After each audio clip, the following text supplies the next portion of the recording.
본격적인 휴가철 이동량이 크게 늘면서 풍선 효과 등으로 감염 확산 우려가 커지고 있습니다. 정부는 감염 확산을 막기 위해 오늘부터 비수도권 지역에서 사회적 거리두기 3단계를 시행하는데요. 네, 취재 기자 연결해서 현장 분위기 살펴보겠습니다. 정지훈 기자. 네, 포항 영일대해수욕장에 나와 있습니다. 사람들은 마스크 쓰기와 거리두기 등 기본 방역 수칙을 잘 지키고 있는 모습입니다. 해가 지면서 해수욕장 주변으로 시원한 바닷바람을 맞으며 산책을 하려는 사람들이 늘고 있는 모습입니다. 하지만 상인들은 예전만 못하다며 울상을 짓고 있는데요. 확산하고 있는 코로나19 영향에 거리두기 3단계 시행으로 해수욕장 주변 상가와 숙박업소들도 사람들의 발길이 뜸하기 때문입니다. 지금 영업 중인 식당과 음식점들도 밤 10시가 되면 모두 문을 닫아야 합니다. 휴가철 특수를 기대했지만 방역이 느슨한 비수도권 지역으로 사람이 몰리는 풍선 효과 등 감염 확산 우려로 오늘부터 사회적 거리두기 3단계가 적용되기 때문입니다. 경북 지역의 방역 상황은 구미를 제외한 대부분 지역이 안정적으로 유지되고 있습니다. 경북 지역은 지난 한 주간 하루 평균 확진자 수가 20.7명으로 아직 2단계 격상 기준인 27명 수준에는 도달하지 않은 상태입니다.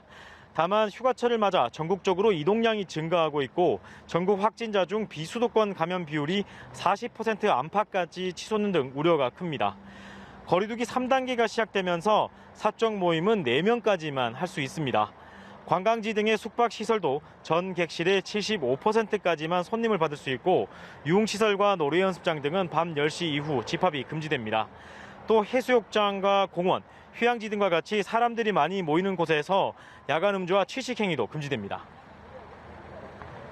네, 지금 수도권은 주춤한 반면에 비수도권 지역의 확산세가 커지고 있습니다. 비수도권에 대한 우려가 갈수록 커지고 있는데 상황이 어떻습니까?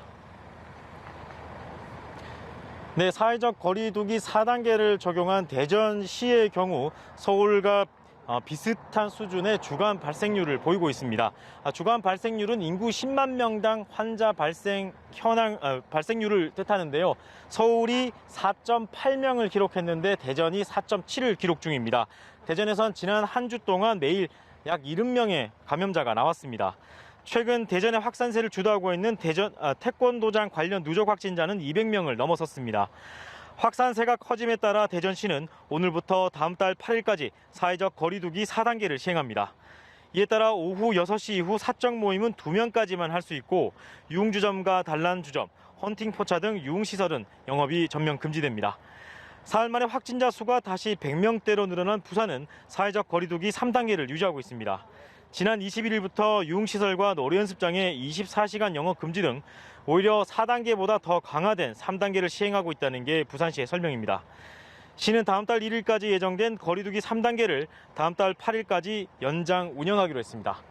지금까지 포항 영일대해수욕장에서 연합뉴스TV 정준입니다.